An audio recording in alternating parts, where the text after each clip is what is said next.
con... perfecto. Ahí vamos.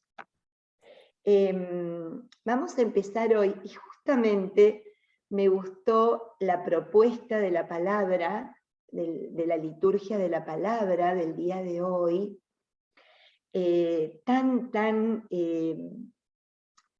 tan cercana a lo que nos estamos preparando para celebrar, ¿no? Que es el Día de Acción de Gracias. Nosotros, cuando vimos, alguno de nosotros que estuvimos viendo los milagros, pudimos ver este evangelio con tanta ternura y con tanto cariño, que es el evangelio de los leprosos, ¿no? El que nos sugiere la liturgia de la palabra en el día de hoy. Así que lo que voy a hacer es comenzar, en lugar de tomar el Salmo, vamos a tomar el Evangelio como oración para nuestra vida. En el nombre del Padre, del Hijo y del Espíritu Santo. Amén. Mientras se dirigía a Jerusalén, Jesús pasaba a través de Samaria y Galilea. Al entrar en un poblado le salieron al encuentro 10 leprosos que se detuvieron a distancia y empezaron a gritarle: Jesús, Maestro, ten compasión de nosotros. Al verlo, Jesús les dijo: vayan a presentarse a los sacerdotes, y en el camino quedaron purificados.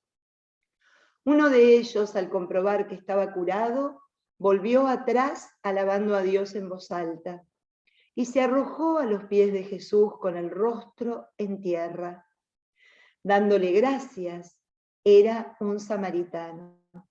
Jesús le dijo entonces: ¿cómo no quedaron purificados los 10? ¿Los otros 9 dónde están? ¿Ninguno volvió a dar gracias a Dios, sino este extranjero? Agregó: levántate y vete, tu fe te ha salvado.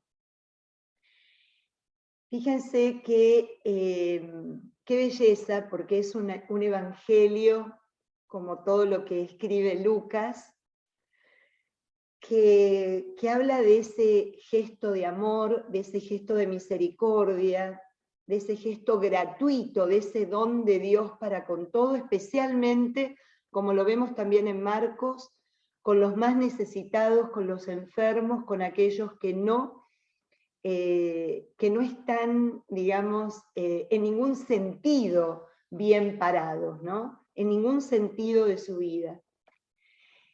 Y hoy nos pone este cuadro y nos pregunta, número 1,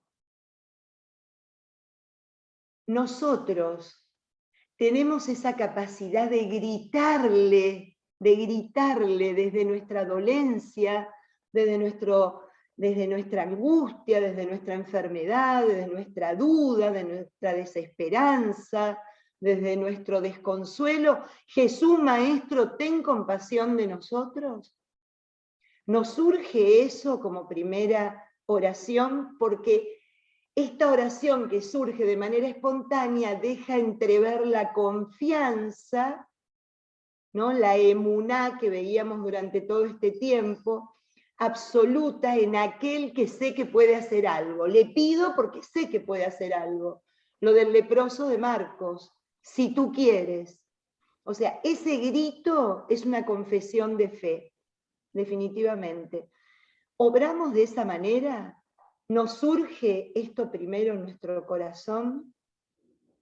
Y una vez que el Señor obra, porque obra de múltiples formas, obra inclusive a su manera, no a la nuestra, ¿registramos eso en nuestra vida?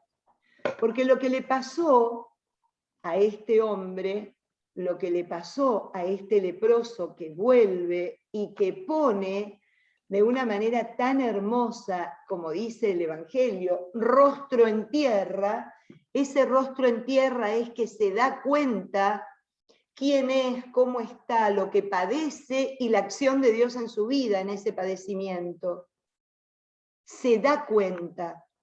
¿Nosotros podemos decir lo mismo? Nos damos cuenta, porque si no nos damos cuenta, nunca vamos a ser agradecidos.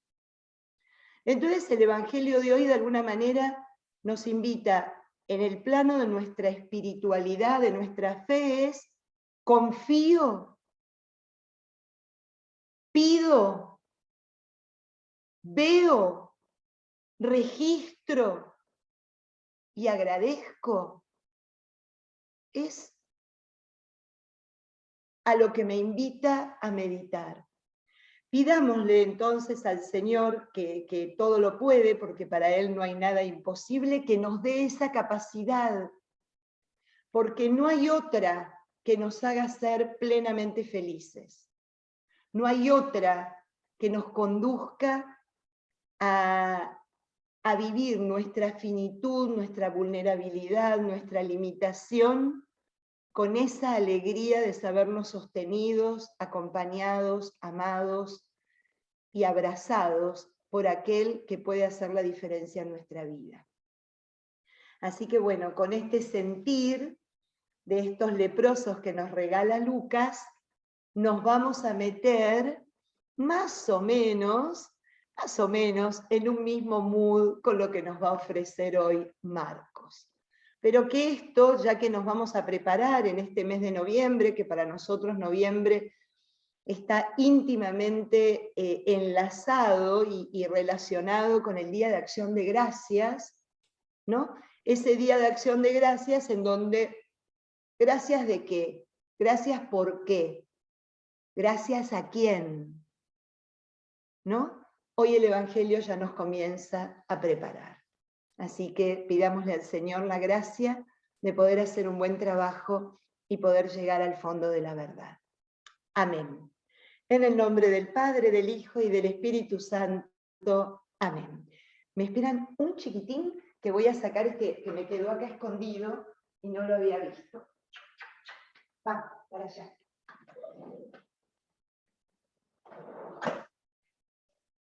Se esconde en una sillita y como queda cubierto con el mantel no lo veo, pero después me empieza a interrumpir en el medio de la clase, así que disculpen la interrupción. Bien, habíamos llegado, y corríjanme ustedes, porque como estamos trabajando Marcos en 3 comunidades distintas, en todas vamos de manera distinta, ¿no? Vamos terminando de acuerdo a cómo se va dando la charla.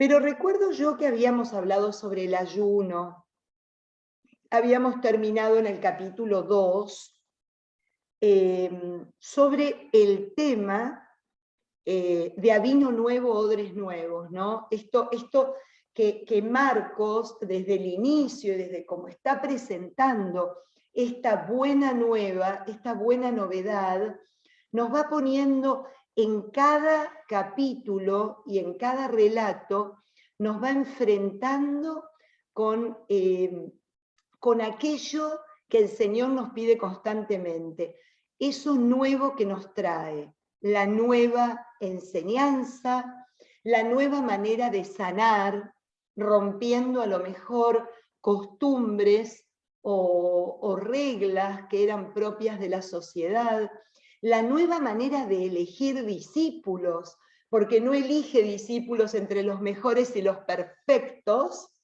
entre comillas, porque no hay nadie en este mundo que lo sea, ¿no? Pero en aquellos que tienen buenas credenciales, sino que llama a aquellos que están fuera del sistema, incluso escandalizando a los que están dentro, ¿no? Porque llama a los viejos y experimentados pescadores, pero también llama a los viejos y reconocidos pecadores. O sea, une dentro de lo que es sus predilecciones a todos y a cada uno de los que especialmente necesitan de su persona, de su llamado y de su amor. Vemos que el Señor también obra de alguna manera restaurando cada vez que nosotros vemos que hace un milagro, que nos va mostrando un signo, vemos cómo en Marcos, porque estamos aquí y nos sorprende esta manera de contar las cosas, no solo habla del cambio superficial, ¿no? el leproso que le queda la piel limpita, el paralítico que queda erguido sobre sus dos piernas, la mujer que estaba tendida con fiebre que se levanta y que ya nada le impide poder estar bien para servir. No solo hace enfoque en lo que logra el Señor con su poder, sino que va más allá y nos muestra que realmente el cambio, el milagro, la sanación es completa e integral. Abarca a todo el hombre, no solamente la dolencia exterior. Podemos hablar de que lo que hace el Señor es una restauración absoluta de la persona que se cruza en su camino. Y el restaurado, que se nota, que se registra, que se ve, como hablábamos recién del leproso, que ve un cambio sustancial en su vida, inmediatamente se hace discípulo, se hace predicador, se hace testigo de aquel que obró a su favor, ¿no? Cambiándole por completo la vida. Verdadero discípulo, verdadero, ¿no? Es así que veíamos el discipulado en la suegra de Pedro, como en el leproso, que también tanto la suegra como el leproso quedan como librados de aquello que de alguna manera los contenía y los limitaba, ya que la suegra no le importa que sea sábado, sirve desde el corazón. Y el leproso no le importa ir a presentar la ofrenda al templo de Moisés, le presenta la gratitud a Dios y se pone a hablar de la acción de Dios en su vida. Entonces, todo es una novedad, todo es absolutamente nuevo. Nos enseña de alguna manera, y esa es la diferencia, déjenme decirles, a vivir realmente el espíritu de la Torá. ¿Qué estaba pasando? Fíjense, y con esto quiero hacer un paréntesis. En ningún momento vamos a ver que Jesús habla de manera concreta en sus evangelios, ni en Mateo, ni en Lucas, ni en Marcos, y en Juan menos, mucho menos, ya. Dejemos de observar, dejemos de ir a la sinagoga el sábado, dejemos de ayunar, dejemos de purificar, dejemos de celebrar, ¿no? Y de obedecer las palabras que Dios nos regaló en el Sinaí. Nunca va a decir eso.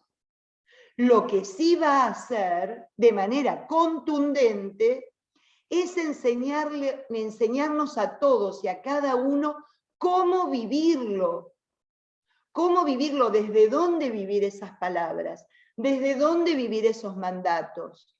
Por eso hablábamos la última vez que les habla como un poquito fastidiado a los que vienen a querer ser celebrantes de la ausencia, ¿no? Y como sostenedores del sufrimiento, como forma de relacionarnos con Dios y como distintivo de ser una persona espiritual. Los critica desde el corazón para llegar a su corazón, diciéndoles, a Dios se celebra la presencia de Dios en su vida. Y vamos a ver cómo de a poquito lo que va a ir criticando de manera, o mejor dicho, señalando de manera concreta, es que no es que no tienen que ayunar, sino que lo que más tienen que aprender es a compartir, es a hacer comunidad, es hacer agentes de comunión, no de ayuno, porque el ayuno separa. Es una práctica individualista, una práctica, diríamos, en los términos actuales, intimista. Jesús contrapone el ayuno no a comer sin saciarse, contrapone el ayuno a la celebración comunitaria. Eso es lo que le falta, porque pueden ayunar todos los días de la semana, pero si siguen rechazando al que necesita estar en presencia de Dios desde su corazón, el ayuno no le sirve de nada. Ahí va Cristo, a sincerar nuestra existencia, a purificar nuestra intención, a ver y a mostrarnos desde dónde vivimos lo que decimos creer. Entonces, no está en contra del ayuno. De hecho, que va a decir, llegará un día en que el novio les sea quitado y aquel día ayunarán.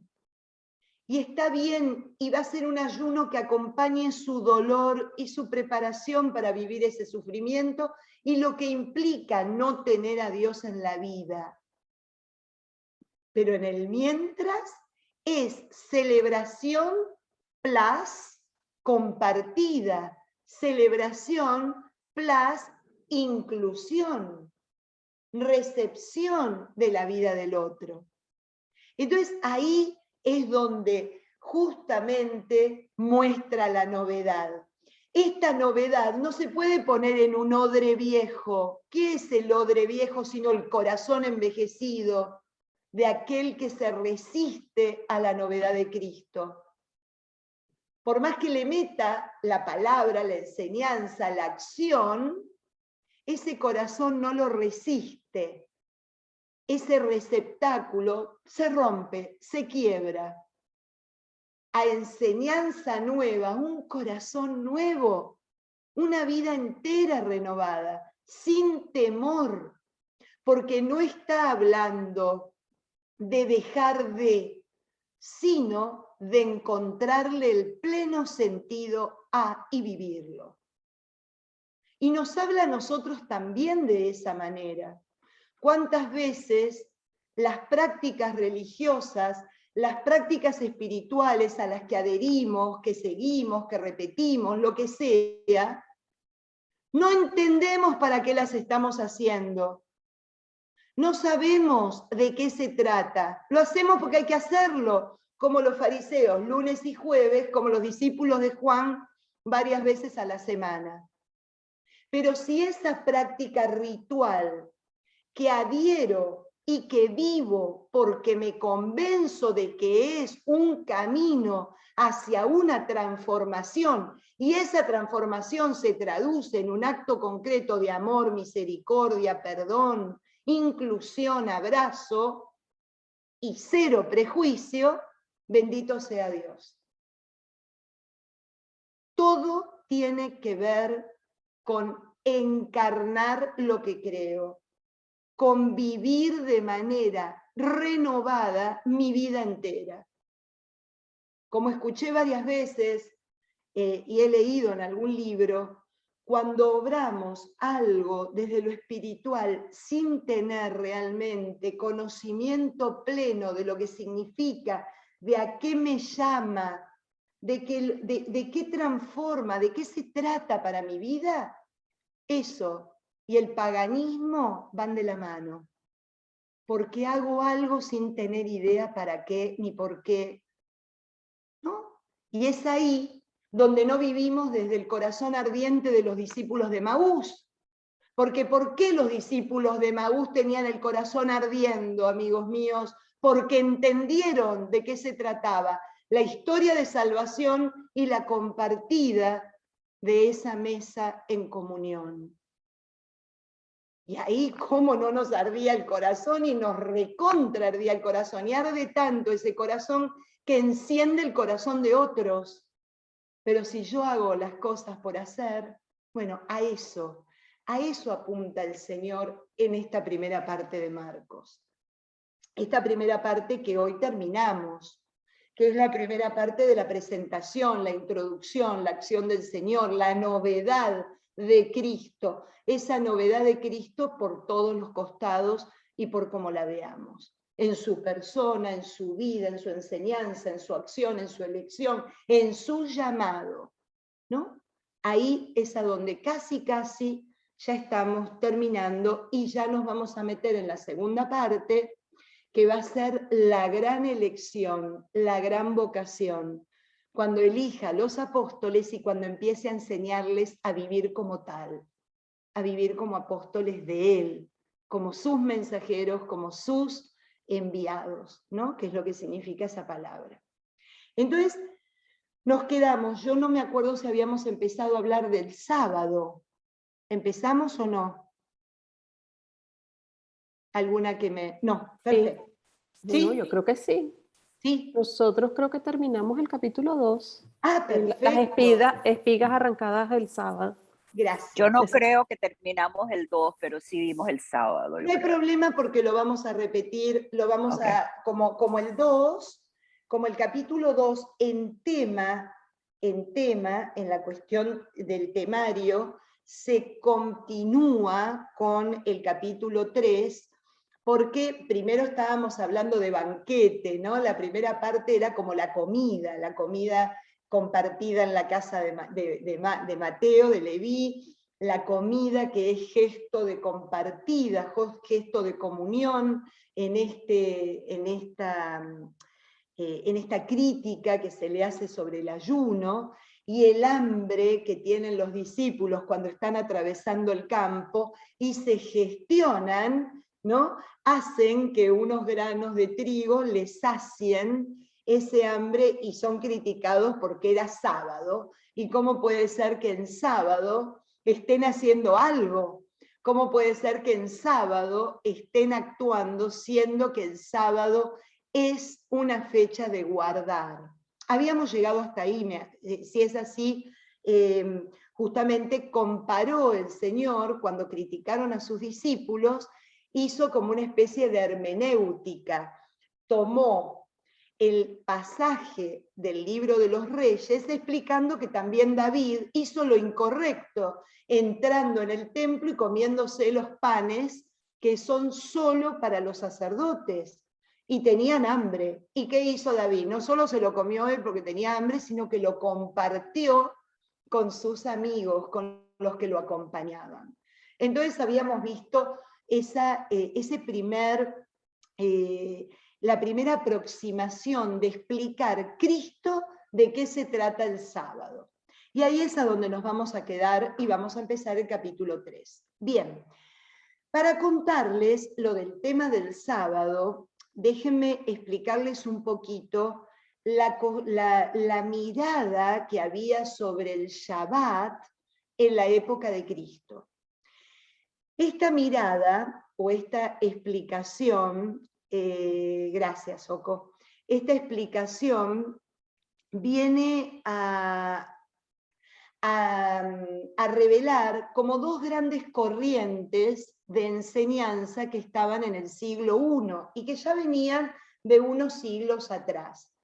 Una corriente era lo que podríamos llamar una corriente de corte humanista, ¿no? Que tenía al hombre como centro, ¿no? como lo que era lo último que Dios crea en el primer capítulo del Génesis, por ser el más importante a su imagen y semejanza, y el ser indispensable y co-creador del Génesis 2, en donde vemos que el hombre es lo máximo en la creación. Entonces está esta corriente humanista y está la otra corriente más ritualista o que tiende más a lo sacral, ¿no? A lo sagrado, más ligado a todo lo que es la ofrenda, la relación del hombre con Dios a través de todo la liturgia, de todo lo que se hacía en el templo en aquel momento.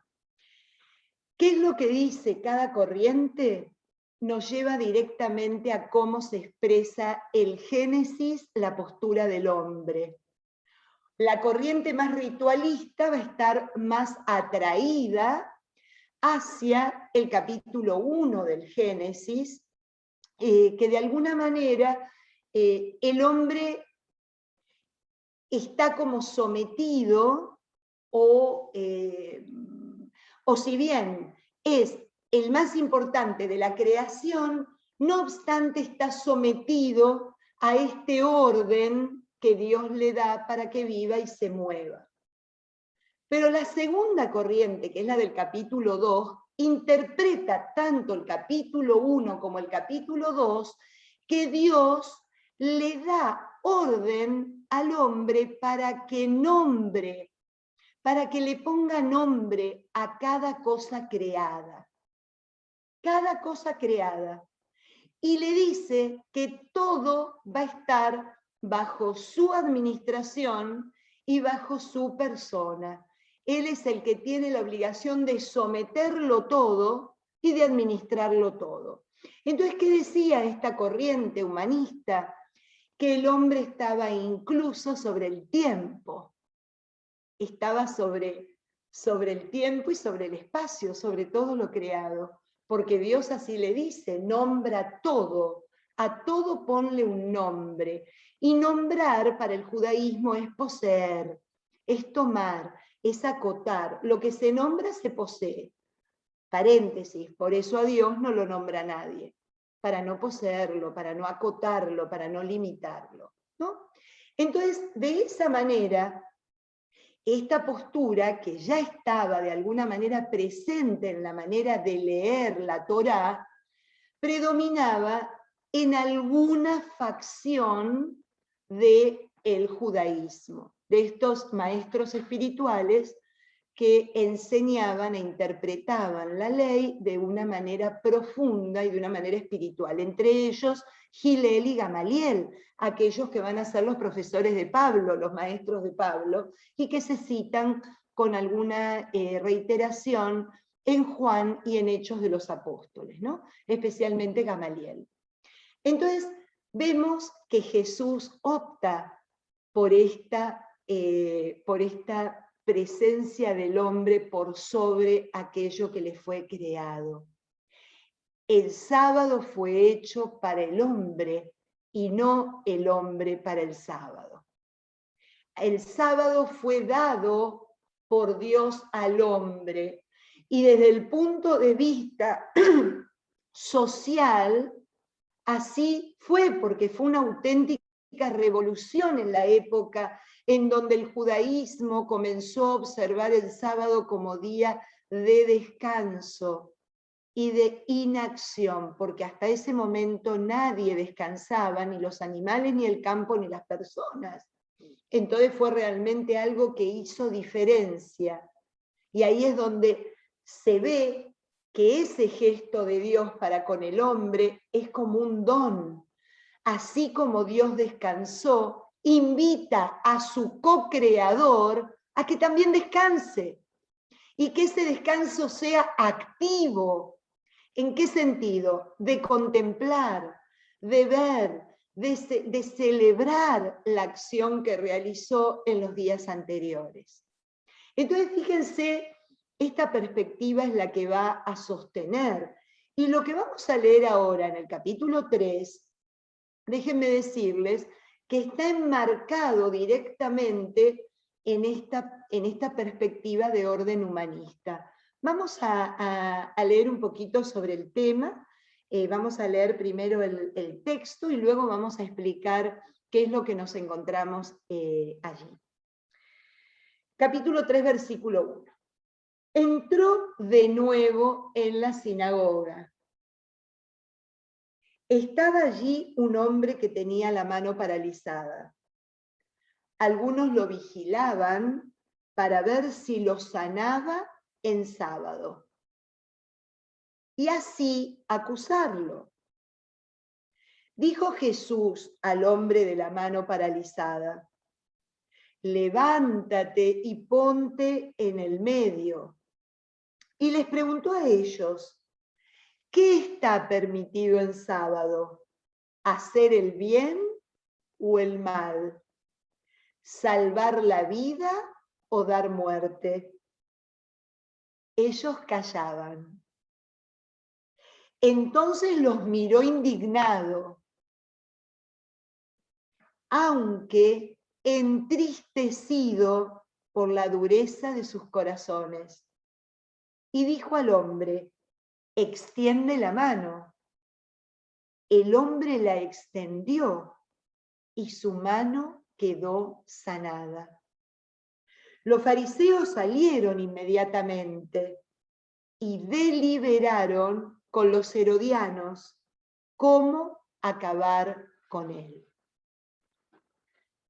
Imagínense esta este modo que relata Marcos este episodio, completamente hermoso, y si bien utiliza pocas palabras con una profundidad increíble, nos pone a otros personajes en el relieve. Ya no son solo los letrados, que podían ser escribas o fariseos, sino que aparecen ahora los herodianos. Nos pone en el mismo plano los dos representantes de los dos poderes más fuertes que había en aquel momento dentro de lo que era la sociedad judía del siglo I.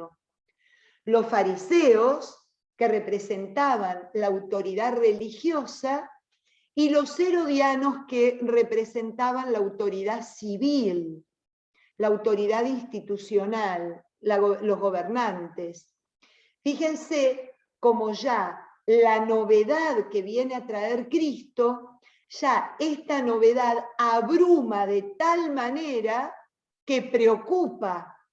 Ya no es, uy, este blasfema, ¿cómo puede decir que perdona los pecados? ¡Oh, qué barbaridad! Sus discípulos no ayunan y encima desgranan las espigas en sábado.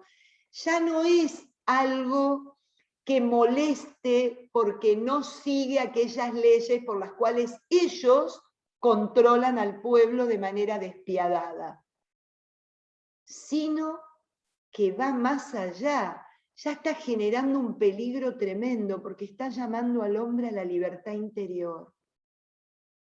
Está llamando al hombre a liberarse de aquello que lo somete sin sentido, de aquello que le impide vivir en plenitud la presencia de Dios en su vida.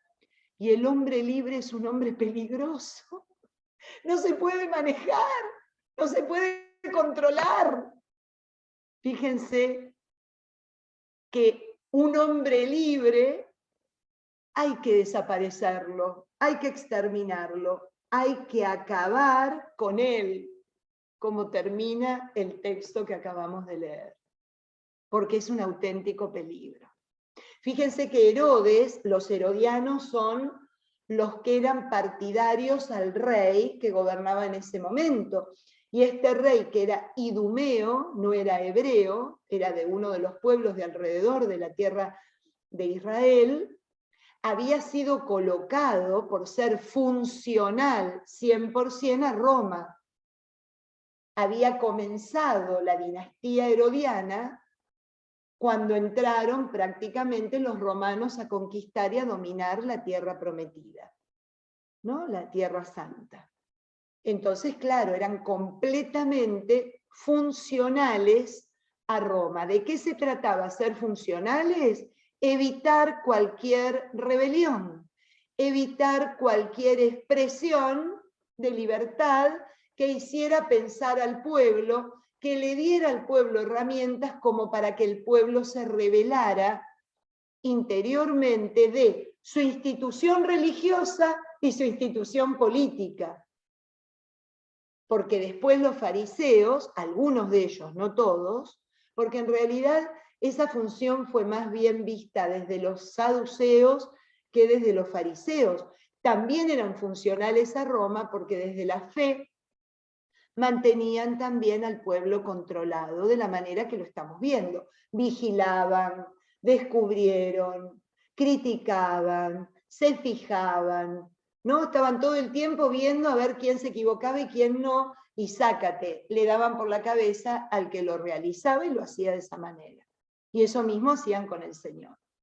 Entonces fíjense cómo acá vemos, es muy peligroso, hace pensar, es muy peligroso, deja una libertad interior que es incontenible, va a haber que acabar con él. Y ahí se unen los dos poderes para tramar lo que va a ser el desenlace, ¿no? Pero bueno, vayamos por parte, qué es lo que nos quiere contar este pedacito de relato del capítulo 3. Con este relato termina la introducción que estuvimos hablando con anterioridad, y a partir del versículo 7 ya vamos a comenzar con la segunda parte que va a terminar en el capítulo 6, versículo 6, ¿no? Con este ya estamos terminando.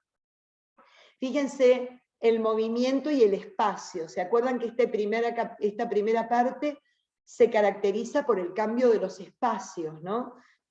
El espacio va a marcar. Entró, nuevamente el movimiento, entró de nuevo en la sinagoga, claro. Pero ¿qué se encuentra en la sinagoga? En el lugar donde el hombre va a encontrarse con el Señor. Se encuentra una persona maltrecha, una persona con un problema que lo manifiesta con el físico, porque se ve que su mano la tiene paralizada. Su mano la tiene, paralizada. No sé si sus Biblias dicen alguna otra cosa. En alguna Biblia aparece la mano seca. Perdónenme, la mano seca, ¿no? Hablando de sequedad, igual a falta de vida, porque no tiene agua. El agua como símbolo de aquello que tiene vida, ¿no? Una vida interior. Mano paralizada, mano seca, como la tengan ustedes. Ese hombre manifestaba tener un problema físico, un problema serio. Y evidentemente, en la sinagoga seguramente se le tenía por impuro, se le tenía por imperfecto, porque esta dolencia externa manifestaba un pecado, de él o de sus parientes, pero algo había hecho, por lo cual tenía esta mano en esas condiciones. Y evidentemente, el hombre defectuoso estaba en la periferia, como habla el Papa Francisco, ¿no? Estaba en la periferia, estaba casi ya cayéndose de la sinagoga, fuera de todo entorno y de todo centro de Dios, alejado. Ahora fíjense qué interesante que ante la vigilancia, ¿qué estaban viendo? A ver cómo va a reaccionar el Señor con este pobre infeliz, a ver qué van a hacer. Los demás lo veían a Jesús, no veían al hombre, no contemplaban al hombre como nos enseñó el Señor que hace, ¿no? La vio, lo miró, lo contempló, lo descubrió. No, acá el que vigilaban, como vigías, era a Jesús, a ver qué hacía con este señor, para ver si lo sanaba o no en sábado y así acusarlo. Entonces el Señor tiene un gesto con este hombre. Número 1 le va a decir, levántate. El verbo que ya vemos que repite constantemente cada vez que quiere restaurar a alguien, ¿no? Recuerden ustedes, la raíz de ese verbo es resucita, vuelve a vivir, sé una persona nueva. Vamos, levántate, cambia de situación y sal de la periferia para venir al centro. Lo pone en el medio, lo hace visible. No hace visible la acción que él va a realizar sobre el enfermo. Hace visible al enfermo. Lo pone en el medio como queriendo decir, mírenlo, lo que dice el Salmo de hoy, ¿no? Trabajen con el necesitado, la viuda, el huérfano, el que tiene... A ver, ahí estamos llamados, mírenlo. Lo hace visible, le da visibilidad. Y dándole visibilidad a la persona con problema, le pregunta a los que tenían el problema a ver qué él hacía o no. ¿Qué está permitido hacer en sábado? ¿El bien o el mal? ¿Salvar la vida o dar muerte? Fíjense en qué disyuntiva. Hago visible al que tiene el problema en la casa de Dios, en el lugar sagrado, ¿y ustedes qué van a hacer con él? Y dice que se callaban. Ahí no hay palabra de nada, de ningún tipo. No enseñan, no hablan, no están dando cátedra. Y dice algo que vamos a encontrar muy poco en los evangelios. Entonces los miró indignado. Lo miró indignado, enojado, con bronca, aunque entristecido por el corazón endurecido. Fíjense qué ternura más grande la de este señor, que le da bronca que aquellos que conocen a Dios, o mejor dicho, que dicen conocer a Dios, que dicen conocer la palabra de Dios, que dicen conocer el mensaje y la enseñanza que Dios le da al hombre para ser libre, no puede concebir que actúen de esa manera. Ahí está la indignación, ahí está la tristeza. Y la tristeza es no por lo que estaban pensando, fíjense, ¿no? Sino por la dureza del corazón. Porque lo que tenían duro era el centro de definición de su vida, el centro de la determinación de su vida, el centro desde donde vivían su vida. Tan endurecido estaba que ni Dios entraba en él. Y ahí estaba la tristeza, porque a Dios lo tenían en la cabeza. A Dios se lo sabían de memoria. Pero nuevamente no hay coherencia con lo que se sabe a lo que se profesa. Ahí está la indignación y la tristeza.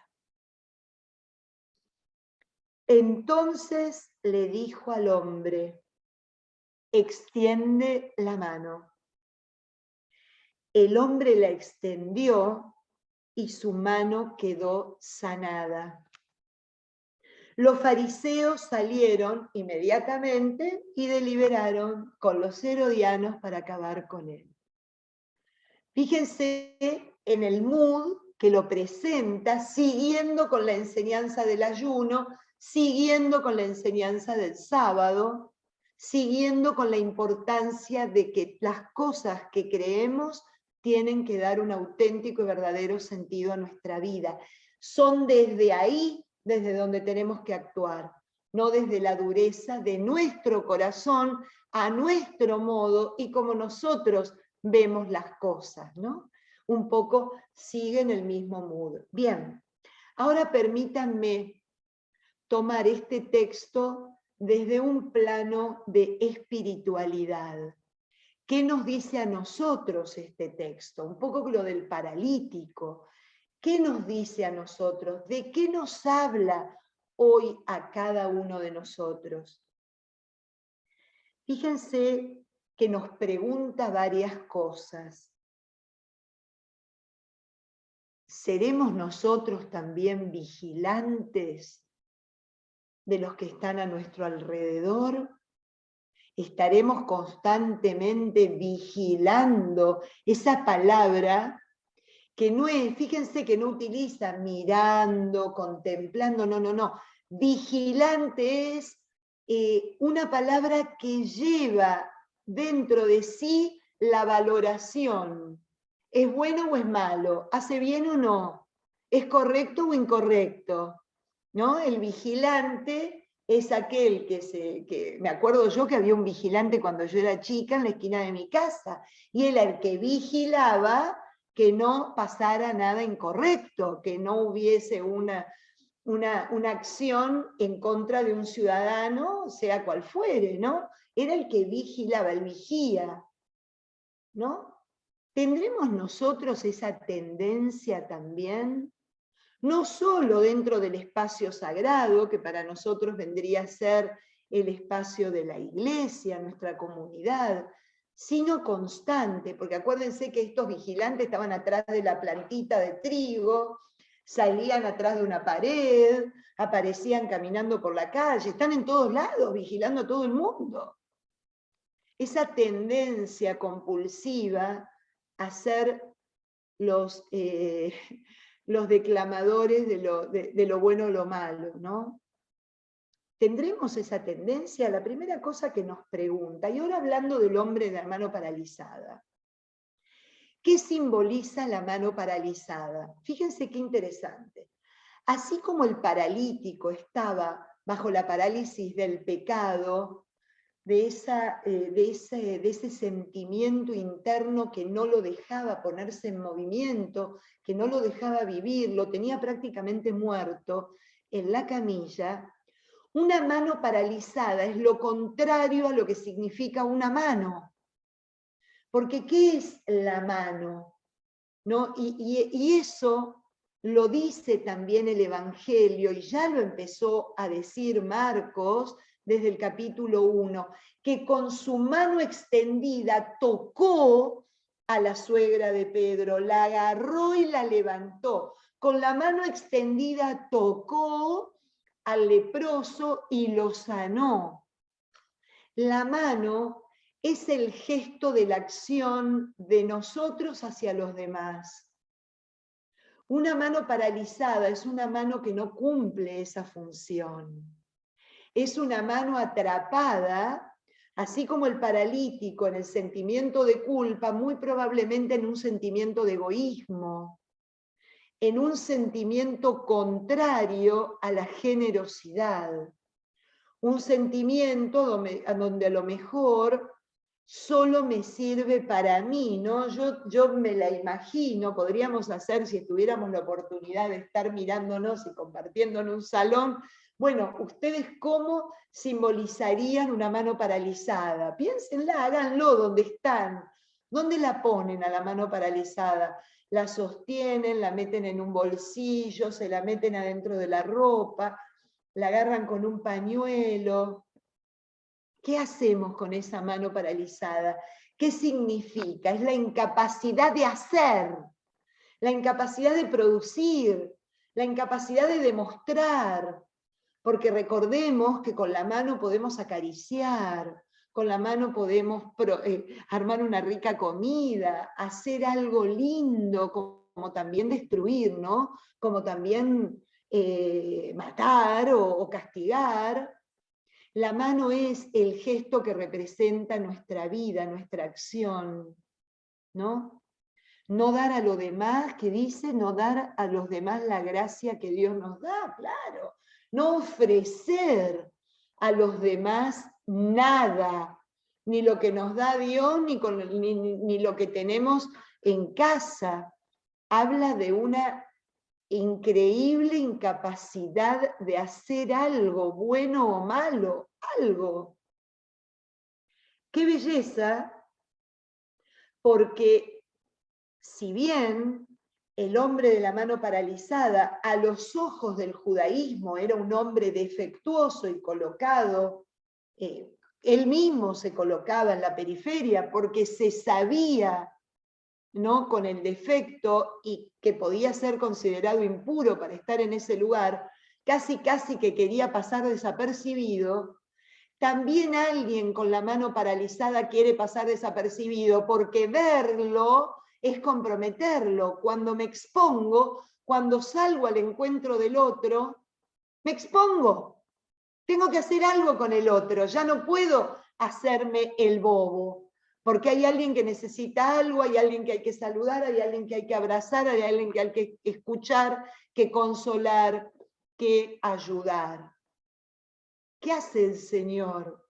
Lo saca de ese anonimato, lo saca de esa indiferencia, lo saca del lugar de la indiferencia para colocarlo en el centro de la escena con él. Fíjense cómo no es solo, porque él le podría haber gritado desde donde estaba: ¡Ey, vos, el de la mano paralizada! Listo, ya estás curado. No, necesitaba cambiarlo de lugar, sacarlo del incógnito y darle visibilidad, ponerlo en medio de aquellos a los que a lo mejor no quería ver, ni con los que probablemente quería estar. Y fíjense cómo se sana la mano. La mano no se sana porque el Señor diga: mano, sánate. No. Fíjense lo que le dice el Señor a ese hombre: extiende la mano. Y dice el Evangelio, el hombre la extendió y ahí quedó sanada.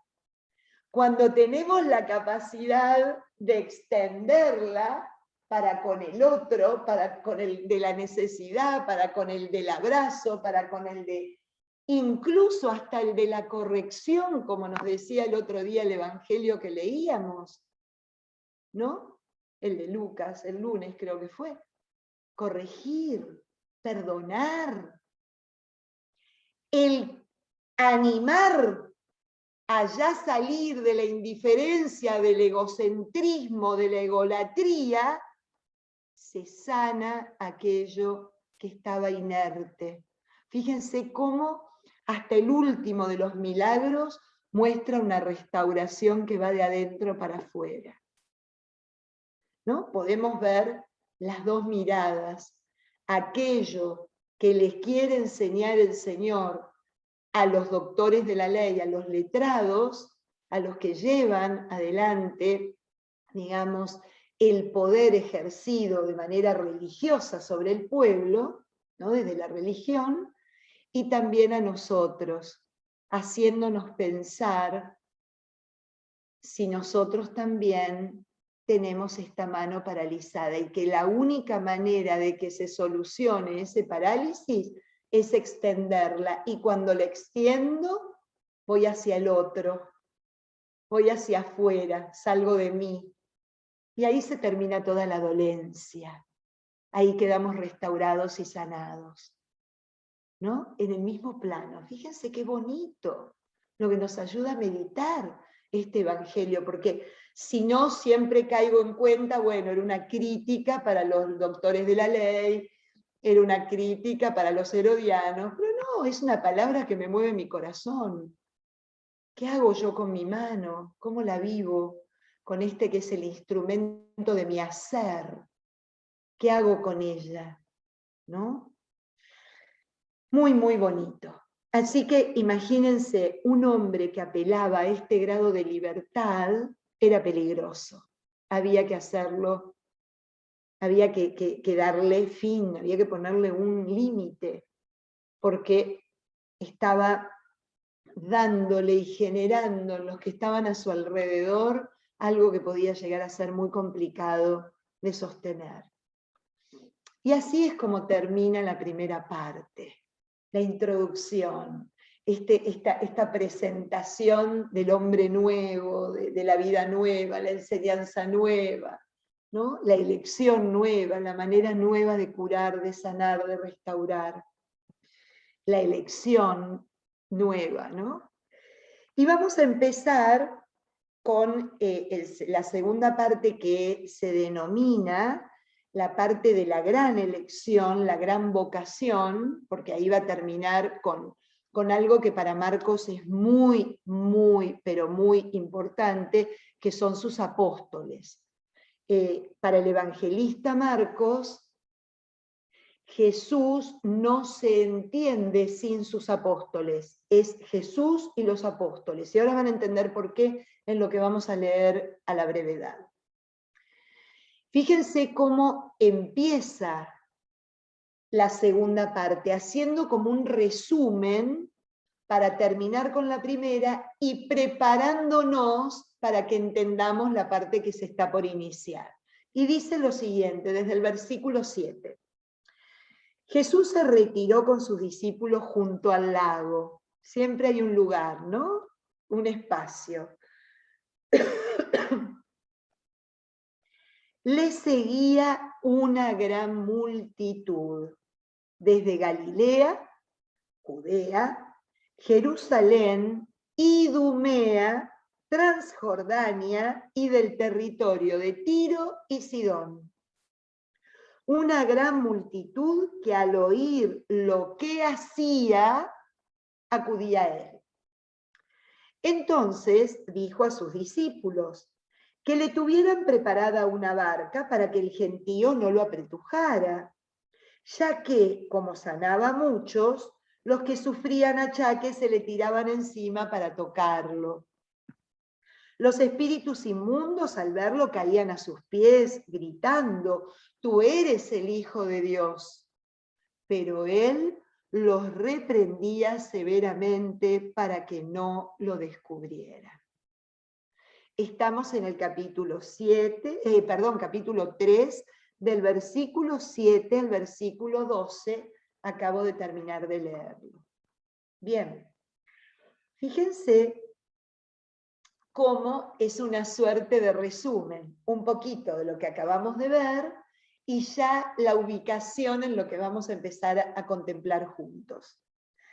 Primero, volvemos de nuevo al movimiento. Jesús vuelve a retirarse y vuelve a cambiar de escenografía, y se va con sus discípulos, con aquellos que lo seguían, que lo escuchaban, ¿no? Junto al lago, que es el lugar del encuentro, el lugar de la elección, el lugar de la primera elección. Y dice que allí una gran multitud, pero fíjense los lugares que pone: Galilea, que es todo lo que está alrededor del lago y un poquito más hacia el norte, la Judea, donde está Jerusalén y la parte del sur, Jerusalén, la ciudad, ¿no? Idumea, que es de donde venía Herodes, lo que les conté hoy, es un lugar ya fuera de Israel, Transjordania, lo que sería hoy Jordania, o sea, fuera de Israel, y el territorio de Tiro y Sidón, lo que sería hoy el Líbano. Toda hace como una suerte de paneo de todos los lugares importantes en aquel momento que rodeaban a Israel. ¿Y por qué pone esto Marcos? Porque la multitud que lo va a empezar a seguir, si nos acordamos de lo anterior, ya no es solo la multitud que proviene del judaísmo, que proviene del territorio israelí. Ya lo empiezan a seguir pueblos que nada tienen que ver con los judíos, como los idumeos, los transjordanos y los de Sidón y Tiro, que son cananeos. Gente que nada tiene que ver con la tradición judía. ¿Y por qué pone Marcos esto? Porque nos empieza a abrir el tema de la universalidad. Ya no solamente lo siguen los descendientes de Abraham, Isaac y Jacob, sino que lo empiezan a seguir todos los hombres de todas las culturas, toda la población, sin distinción de lo que creen, de su raza o de su proveniencia. Habla de la universalidad que va teniendo la acción de Cristo en ellos, que es lo que vamos a ver a partir de los capítulos que vamos a contemplar en breve, ¿no? Y fíjense en el versículo 8, al final del 8, lo que dice: una gran multitud que al oír lo que hacía, acudía a él. Fíjense qué interesante. Acudían a él por lo que hacía, le llamaba la atención. Uy, este es genial. Por eso dice, los que tenían achaques se le tiraban encima, ¿no? Genial, soluciona los problemas que a lo mejor no venimos solucionando por años. Por lo que hacía, no por quién era. Miren la diferencia. La multitud lo seguía por lo que hacía, pero desconocían quién era. Pero qué cosa más curiosa lo que nos va a decir en el versículo 11. Los espíritus, sí, ante su presencia caían vencidos, porque sí sabían quiénes eran, quién era él. Ellos sabían quién era él. Los espíritus sí sabían, la multitud solo lo seguía por lo que hacía, ¿no? Y por eso el Señor reprende a los espíritus, porque no vaya a ser cosa que esta multitud que escucha, o mejor dicho, que le sigue por lo que ve hacer en los dolientes, al saber que es el Hijo de Dios, una las dos cosas. Uy, qué bueno, el Hijo de Dios viene haciendo proezas, milagros, transformando nuestros problemas en la nada misma. No, el Hijo de Dios viene a transformar la vida de adentro para afuera, pero como no lo iban a entender todavía, ordena enérgicamente que esa confesión por parte de los demonios cese. No sea cosa que se confundan, porque el Hijo de Dios quiere ser reconocido en la cruz, en la entrega de su vida, porque ahí es donde se va a producir la verdadera y completa redención de todos y cada uno. No en que sana al ciego, levanta al paralítico, no, porque ellos no podían ver el trasfondo de la sanación, solo se quedaban con la acción externa. ¿Soy clara a lo que quiero mostrarles? Es ahí la introducción, o sea, va contando lo que ya hizo y lo que provoca en la multitud por lo que ya viene haciendo y nos va preparando por lo que tiene por delante. La hemorroísa, la hija de Jairo, el endemoniado de Gerasa, ¿no? Un montón de acciones que van a desencadenar esta segunda parte, que es donde va a elegir y a enseñar a sus apóstoles a ser apóstoles. A partir de ahora comienza la vocación y la preparación para que entiendan a qué fueron llamados, ¿no? Entonces esa es la introducción que Marcos nos preparó para ya ubicarnos a nosotros también. Inmediatamente vamos del versículo 13 al 19, y con esto vamos a terminar hoy, pero déjenme decirles que es mucho lo que hay aquí. Subió a la montaña, otra vez, la acción y el lugar, el espacio, ¿no? La acción y el espacio. Subió a la montaña, fue llamando a los que él amó. Ya sé que tienen muchas mi Biblia y van a decir, no, a mí me dice quiso. Pero ese quiso puede resultar algo antojadizo, mientras que la traducción verdadera dice a los que amó, llamó. Esa es la traducción verdadera de lo que quiere decir el texto. A los que amó, los llamó. Y se fueron con él.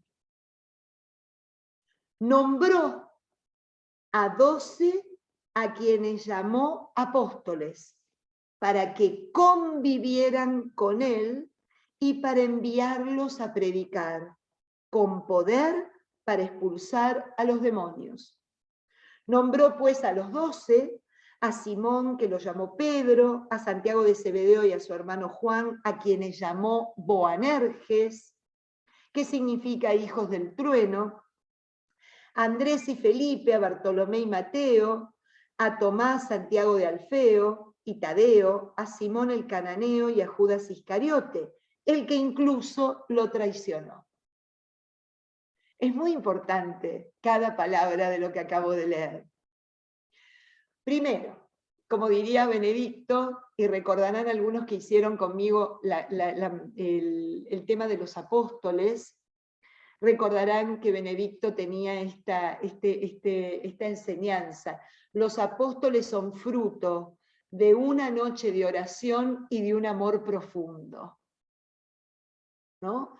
Basándose en la vocación, en el llamado de los apóstoles que hacen Lucas, que es después de una noche de oración, y en este llamado de atención de Marcos, que dice que los amó y los llamó. O los llamó porque los amó.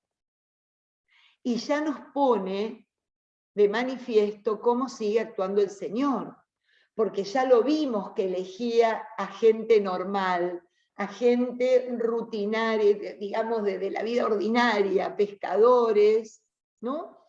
Había llamado al que era el publicano más pecador de todos, a Mateo. Ya lo vimos cómo llamó y cómo eligió a los 5 primeros.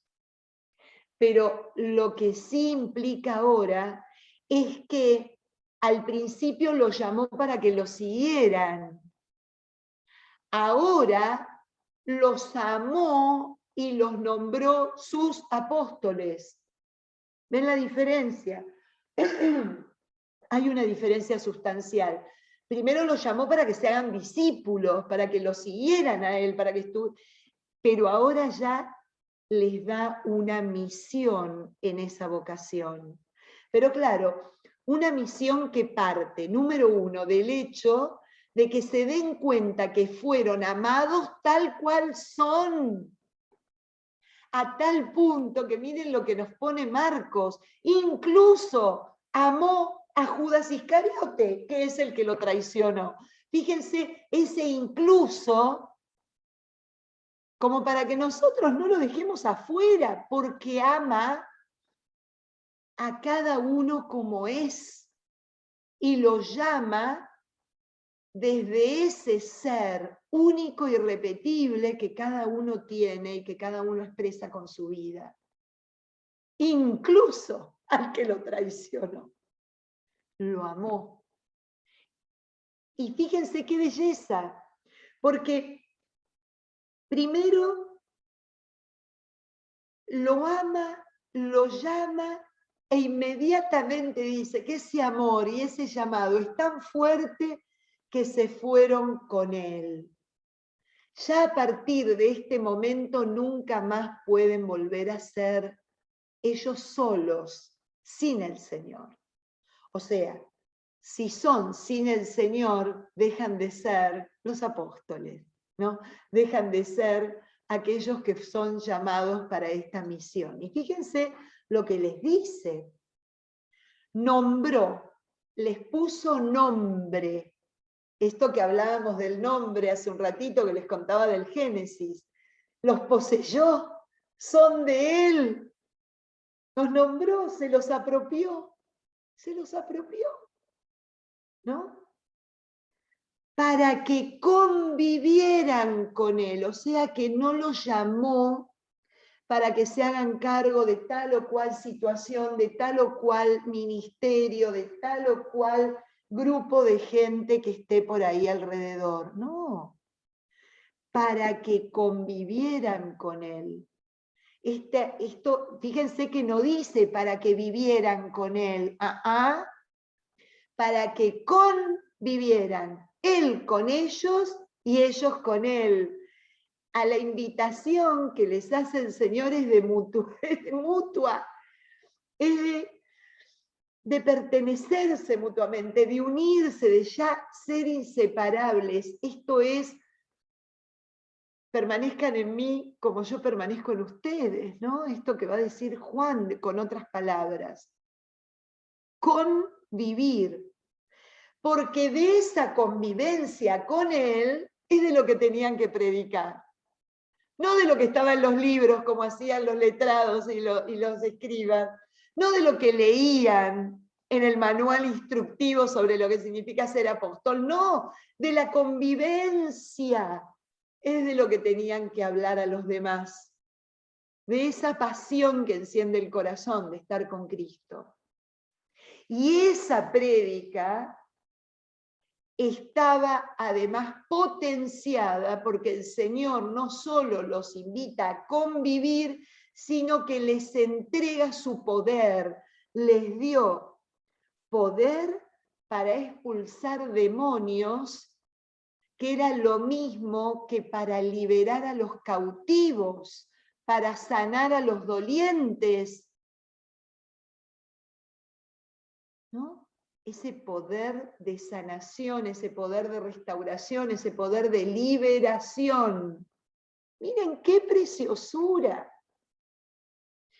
Estos apóstoles, que además no eran 4 o 5, sino que 12, vuelven a representar el nuevo Israel, el nuevo pueblo de Dios, constituido por la intimidad de Dios con cada uno de ellos, por la presencia de Dios en cada una de sus vidas, ¿no? Por este sostenimiento de Dios y ellos haberse sostenidos por Él. Todos, ninguno queda fuera, ninguno, porque a Judas le lavó los pies, a Judas le dio el mismo poder que tenía Pedro, Mateo, Juan, Santiago, Bartolomé. el mismo, el mismo, ni más ni menos, el mismísimo. Y así constituyó a estos que van a ser sus enviados, sus apóstoles. Los que van a ir son enviados enviados de Cristo para transformar la vida de los hombres en el mundo, hasta el día de hoy. Y qué llamado fuerte, ¿no? Yo cuando mi amigo del alma, que es como mi hermano, lo nombraron obispo, wow, ahora veo qué responsabilidad enorme, porque también a él lo amó como es y le pidió que conviviera con él el resto de su vida. No se puede ser obispo sin convivir con él, porque de eso es lo que enseña el obispo. Tiene 3 facultades: de gobierno, de enseñanza y de santificación. Fíjense, ¿no? De gobierno, porque gobierna, porque administra una diócesis.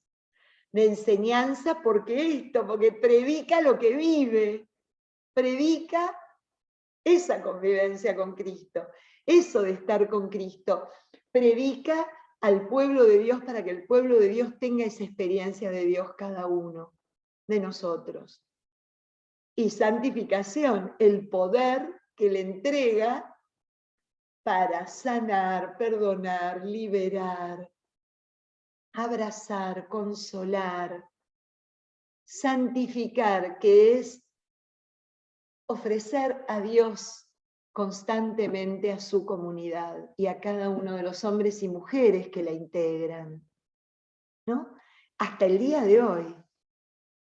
Los elige porque los ama, pero les da la pauta que no deben olvidar: convivir, enseñar y sanar y liberar. Pero empieza por convivir. Si no se convive, no se puede hacer lo segundo ni lo tercero. Si no hay, ¿no? Yo digo, wow, qué responsabilidad. Recemos por nuestros pastores para que no pierdan esa unción, esa cosa linda que Dios les regaló y a lo que fueron llamados, ¿no? Recemos por nuestros pastores. Así que bueno, vamos a seguir. La semana que viene vamos a hablar de la casa, los demonios, la familia, y de un montón de cosas interesantes que las cuenta de una manera muy especial Marcos. Otro no lo hace de esa forma, y nos va a enseñar tantas cosas del judaísmo de la época, de la tradición y de la forma de vida. Ahora quiero decirles algo. Miren, el sábado pasado tuvimos nuestro primer encuentro del sínodo en San Hugh con la comunidad de inglés. Solamente vinieron 18 personas. Yo soy de la idea que estaban los que tenían que estar, porque confío plenamente que Dios es más sabio que ninguno de nosotros y que prepara lo que prepara y hace lo que hace, y así es como lo entiendo y como lo recibí, ¿no? Pero me dio un poco de tristeza, amigos míos, porque si el sínodo tiene razón de ser, es porque todos estamos llamados a participar. Cuando yo entiendo que el sínodo es algo que me involucra, es un honor, porque es la iglesia que como madre se está sentando conmigo un día cualquiera, con un café en la mano, y me dice: Patricia, ¿cómo te sentís? ¿Cómo estás? ¿Qué son tus alegrías cuando estás conmigo? ¿Y cuáles son tus preocupaciones o tus tristezas? ¿Qué es lo que te parece que yo debo de hacer para ayudarte a estar cada día más restaurada, más plena? ¿Y qué cosas tengo que modificar? Cuando no participo, estoy como el señor de la mano paralizada, déjenme decirles, diciéndole a mi madre: no me interesa nada, de lo que tengas para preguntarme ni lo que quieras saber de mí. Conformate que vaya los domingos a comer a tu casa y cuando termino el almuerzo me voy corriendo a mis actividades, dejándote atrás, porque no sos parte de mi vida. El sínodo nos invita a ser hijos plenos, activos y amantes de aquello de lo que formamos parte por el bautismo y que nada ni nadie nos lo podrá quitar. Ejerzamos ese derecho, abracemos esta oportunidad, porque después seguimos quejándonos en la puerta de la iglesia, ¿te parece? El cura no nos atiende, y esta mujer del catecismo no hace las cosas, y la secretaria es un desastre. ¿Sabés qué? Jorobate. Porque cuando tuviste la oportunidad de hablar, preferiste quedarte en tu casa, caminando, andando en bicicleta, haciendo gimnasia o lo que sea, y no te hiciste cargo de la oportunidad que tenías para levantar la voz y ser escuchado. Yo espero que este sábado 13 la cosa cambie, porque nos toca a los latinos, nos toca a los hispanos, nos toca a los que venimos con una forma de ser iglesia culturalmente o en apariencia diferente, porque somos los que estamos en todo, los que cumplimos en todo, los que estamos en todos los ritos y en todas las liturgias. Pues estemos también tomando un café con nuestra madre, que nos convoca para preguntarnos qué necesitamos. Porque al estar le estamos diciendo que la queremos, que nos importa, que somos parte y que no nos basta el almuerzo del domingo, que queremos más. Yo espero encontrarlos a ustedes, porque ustedes no saben el trabajo que es para nosotras. Yo me había preparado 100 copias para el sábado pasado y todavía dije, uy, menos mal que tomé cuenta, digo, en 5 minutos hago más. Yo espero tener que salir a hacer más este sábado próximo. Les pido que participen. Los que son de los ministerios, háblenlo en sus ministerios, porque no es el hecho de pertenecer a Emaús, al grupo de Biblia, al grupo de oración, al grupo de oración contemplativo, de lo que sea. El hecho es ser parte de la iglesia, hermanos, que hoy nos pide nuestra voz, nuestro corazón, nuestra preocupación, nuestra alegría, porque si tenemos una alegría, profundicémoslo. Hagamos más eso y menos lo que ocasiona la tristeza y el desazón. Si no son de San Hugh, porque sé que varios de acá son de otras parroquias, hagan lo mismo en sus parroquias.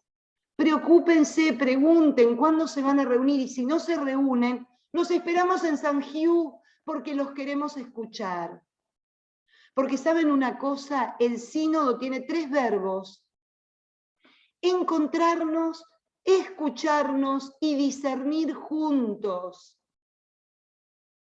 Y no se puede hacer si estamos solos los que siempre estamos, porque ya estamos cansados de escucharnos los mismos, y ya sabemos, yo les puedo decir lo que piensa cada uno de los que conozco, porque los conocemos, ya sé lo que te gusta.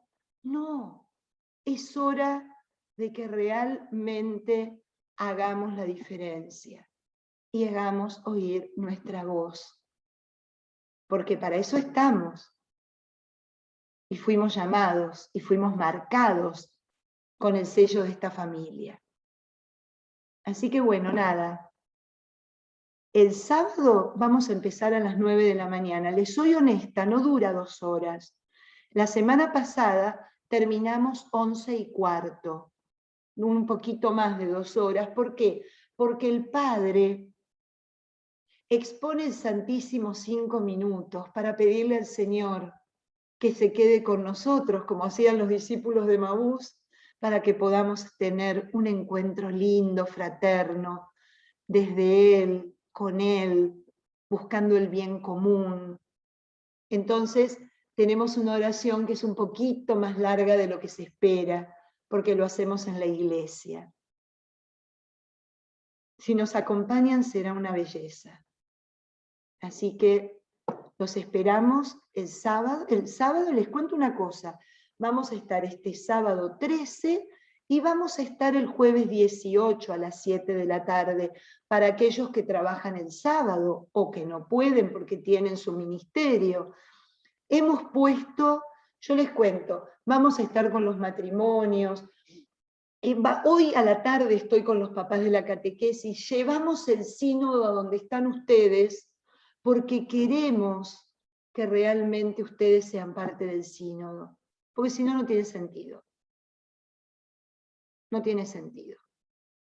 Así que nada, espero, discúlpenme que haya tomado los últimos minutitos, pero me parece tan importante como comentar el Evangelio de Marcos, hablar de este tema. Así que preocúpense y participen, porque así después tienen derecho al pataleo. Si no, no. Hay que aguantarse, ¿eh? Porque yo no fui. Patri, Sí, en San Luis, las sesiones en español son el 20 de noviembre a las 10 de la mañana y en inglés es 13 de noviembre a las 10 de la mañana también y vamos a hacerlo por website. Así que no lo hacen personal. personal y website. Perfecto. Entonces, Nosotros también. Nosotros no lo hacemos desde la web en el momento, pero sí le damos a las personas las preguntas para que las contesten y para que las divulguen. ¿Saben entre quiénes? Entre sus hijos que no van más a misa. Entre los chicos que dicen, ya no me interesa, preguntémosle por qué, porque ahí está el tema. Que nos digan lo que les pasó, por lo cual no van más a misa y no participan más en la parroquia. Nos interesan los que se fueron. Entonces, con las preguntas yo se las voy a pasar. Se las voy a pasar en el email, junto con el PowerPoint que tengo de lo que terminamos hoy. Así pueden, de alguna manera, también darlas en inglés o en español. Les paso las dos, para que tengan todo el material. ¿Ok?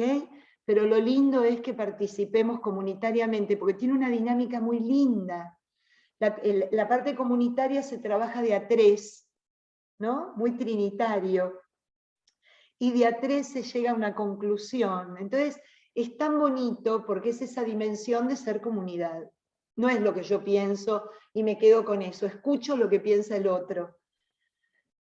Así que bueno, yo espero verlos el sábado. No saben qué rico el desayuno que preparamos, que les cuento, lo tuvimos que donar todo. Imagínense, 6 cajas de donas. Yo había llevado cualquier cantidad de cookies, otra llevó naranjas, bananas, no sé qué. Tuvimos que repartirlo entre toda la familia. Ya están cansados de comer cookies. Así que bueno, nada. Espero que vengan a comer las cookies y a tomar un cafecito con nosotros y tecito también, va a ver. Así que ahí estaremos trabajando.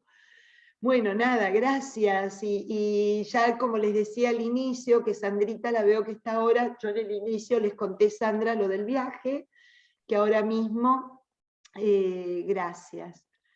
Gracias, gracias. Voy a preparar más de 100 entonces.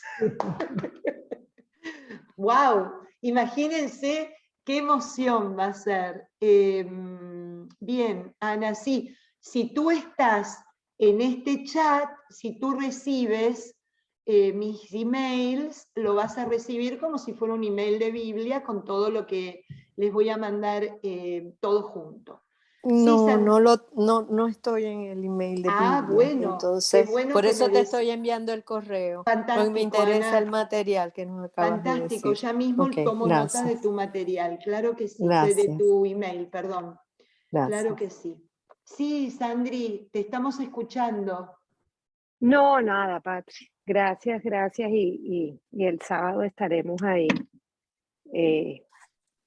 Me antojaba grabarte y enviárselo a todos mis chats, porque a donde voy siempre hay una crítica, un rechazo a la iglesia y a todo, pero Bueno, no está hacemos nada. grabado. Sí, tienes razón esa partecita.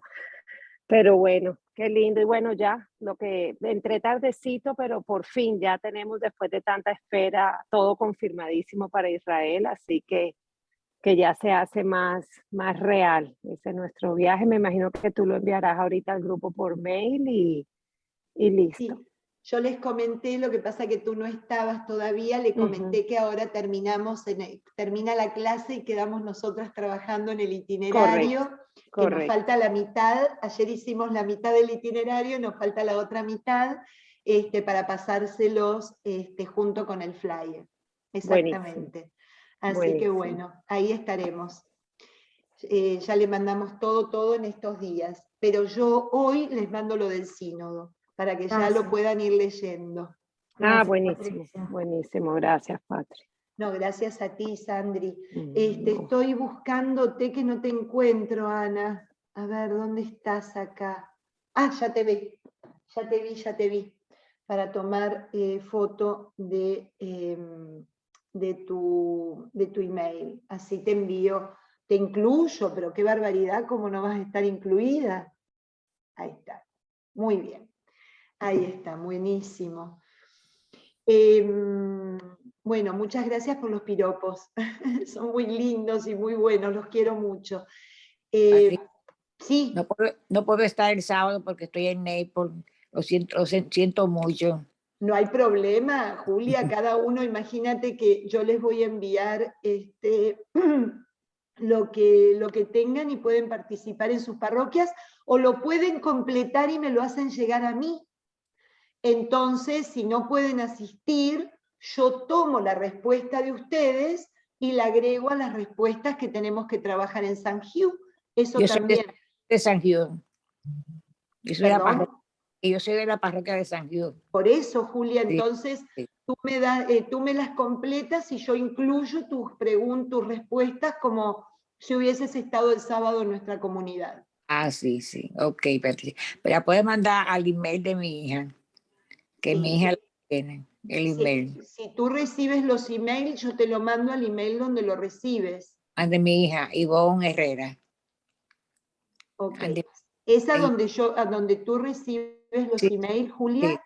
Sí, perfecto. Ahí mismo es donde los voy a enviar. Quédense tranquilos. Gracias. Sí. Jesús y Patricia querían decir algo. Sí, yo te quería preguntar una cosita. Es que, bueno, yo soy de la parroquia de San Patrick, aquí en la playa, pero resulta que voy a estar ahí cuidando a mis nietos durante 4 días en Coral Gables. Y quería preguntarte si lo del sínodo es claro, cada uno tendrá que ir a su parroquia, me imagino, ¿no? El tema es que no vayas a 2 lugares. O sea, Ajá. En este sentido, si vas a estar en una parroquia, después no vayas a la otra. Lo ideal es hacerlo en la parroquia de uno. Les explico por qué. Porque tiene sentido para que el párroco después se quede con ese tesoro y haga cambios en su comunidad.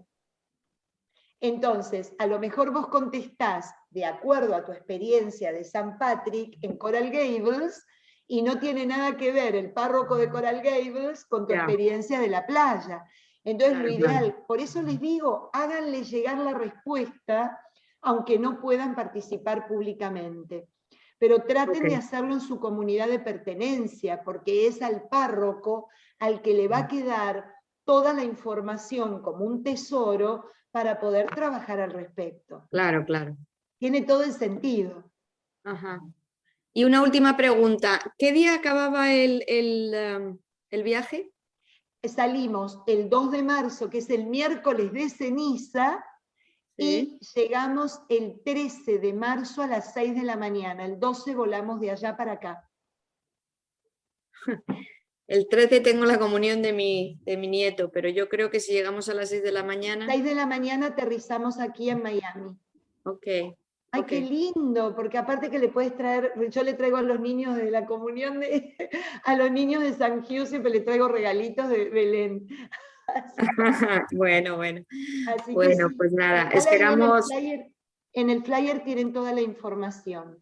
Bueno, pues nos lo mandáis. Patricia, muchísimas gracias. De nada, Patricia. ¿Tenemos fecha para el de octubre? Sí, claro, ya el de octubre teníamos la fecha y estamos trabajando en la fecha que aprobó el padre Matías, que él podía, y las fechas son, a ver, Creo que iniciamos 23 de octubre al 8 de noviembre, Patri. Ok, perfecto. Yo he hablado con el padre, pero no tocamos este tema. No, porque pobre todavía no tiene nada porque no me confirman los vuelos. Acuérdense que son Sí. 11 meses.